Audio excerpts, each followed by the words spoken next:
Well, in case you missed it, Paul Keating has accused Labor of making its worst decision in a century by signing a $368 billion AUKUS agreement. The former Prime Minister and Labor luminary also denied that there's any imminent threat from China. There's been plenty of reaction to this, but we can't get enough. So let's bring in the Assistant Trade Minister, Tim Ayres. He joins me here at the desk. Good to see you. Yes. As that was unfolding yesterday, what did you think? Well, I think the idea that Australia could undertake the biggest military procurement in our history, replacing the Collins-class submarines without there being any debate in the community or any debate in particular in the Labor Party, I think that's an unrealistic expectation. So you welcome Paul Keating's intervention? Well, I just think there's going to be debate. There's going to be criticism. When Anthony Albanese first learnt of the AUKUS submarine and broader AUKUS arrangements and convened the caucus together, he set out the Labor position and it included, an important commitment that the then government made that this arrangement would not be in breach of our NPT obligations, our disarmament obligations. Now that commitment's been met unequivocally, but it's correct for people to be sceptical, to ask questions, to engage. Like, there is going to be a lot of community debate about this. The last of these submarines will be delivered in 2050. We are replacing 6 diesel submarines that are coming to the end of their lifespan over the course of the next, over the course of the 2030s, with 8 new submarines. The plan deals with the capability gap, the gap that had emerged over the last 10 years. When does the new submarine program deliver its first submarine? But this wasn't Keating's problem, really. He was talking about the optics of doing this big, big song and dance with the US. What does it say about where Labor, or how Labor values Paul Keating when he wrote to the Prime Minister about this? And apparently he was ignored by Anthony Albanese. Does that say it all? Can I say maybe 2 things? I mean, the first thing is our responsibility in government now is to see the world as it is. Actually as it is, not how it looked in 1995 through the prism of people who'd been engaged in politics in the last half of the 20th century. We have to view the world as it is. This is a sensible, cautious, it is the right judgment. There are decisions that governments make, Labor governments make, that make people from previous generations uncomfortable. We have to do this with the national interest in mind, with the right values. And we have to protect the national interest in that process. And isn't the problem for the Labor Party is that Paul Keating is such a big figure. He's a luminary. He talks still to many of the current leadership in Cabinet. So where does he fit in the Labor story as a values proposition?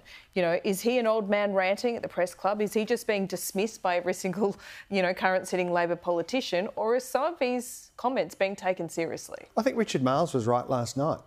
We in the Labor movement and the Labor Party, of course, absolutely respect the legacy of the Hawke and Keating governments. You won't hear a word of criticism of Keating or any of those other luminaries who led that, period of government. But our responsibility is to work carefully through the issues now. So he has no... It's the Labor Party, right? His input is not valid view now. Yeah, are you saying that? It's not a news flash, really, that there are differences of views. Well, who shares Keating's view, though? Well, there is, I think, a very strong understanding across the Federal Parliamentary Labor Party that this is the right approach. We have... So no one really shares Keating's view? We supported the proposition in the lead up to the last election. Richard Marles, the Defence Minister and Deputy Prime Minister, and other ministers have been engaged in this ominously titled Critical Path program, trying to make sure that we're matching both the defence requirements but our workforce requirements, our industrial capability, and we're getting all that right. It's been a very careful exercise. Mm. It's been done well, and the result is there for all to see. We spoke to Di Lee before. She's independent member for Fowler. She actually agreed with Keating on a lot of the points that he made, but also quickly pivoted to this cost of living issue. How do you say to the Australian public, or explain why you're spending $368 billion, it's about $12 billion a year to 2050, when people are starting to put food on the table, pay their mortgages? How are you going to pay for that? Well, it's going to hurt them. Well, it's going to have to be budgeted for. It comes at some expense, and the rest of the force. Expense to whom? Well, because it's not just the budget. Taxpayers pay. So how are they going to pay for it? Well, we have a series of competing responsibilities here. We have to get the balance right. There is that program. There is the force structure review, which will require some re-evaluation and recommitment of defence spending priorities. There's what the government does more broadly, in terms of Commonwealth expenditure, but there's also keeping cost of living down by being fiscally prudent, by building Australian industrial capability and productivity. Yep. There's a series of levers that we have to engage with and get right.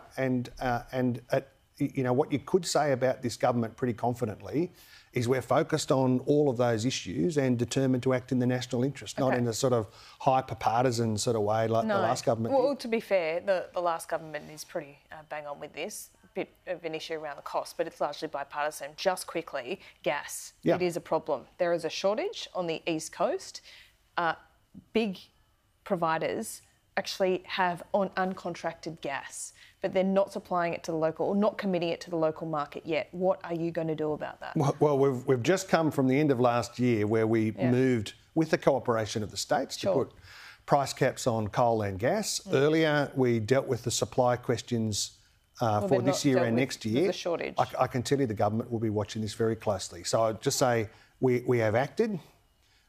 We've acted with real determination and in a way that I'm very confident has had a very positive effect on prices and supply.